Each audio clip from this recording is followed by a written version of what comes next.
tash një vit të proceseve politike, që do të kemi të ta shohim, do të bëhet një numër edhe në fund për marrë deri te rezultati i zgjedhjeve.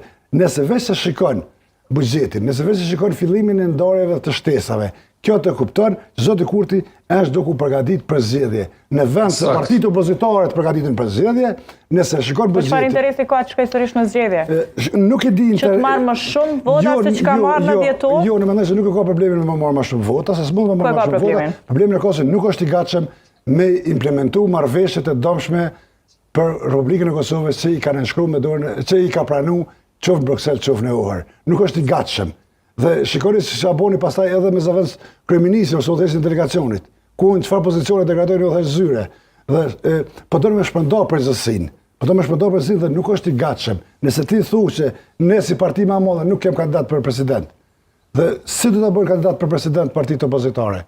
Unë kam pa dëshirën, jo kërkesën, nuk e kam lexuar letrën, por kam pa dëshirën e zotit Haradinaj. Për mua, presidenti më adekuat do të ishte zoti Ramush Haradinaj, sepse do të marrë i ballonci edhe i opozitës, edhe i luftëtarëve të USHK-s, edhe i forcave të vërteta patriotike, edhe kësaj pjesës tjetër, që është një grumbull i përgjithshëm i çështë lëvizjeve të vendosje, që ka lloj forcash politike, do të mbahej ai ballonci. Dhe madje edhe dorëheqja e zotit Haradinaj më do jashtëzakonisht interesante për shkak se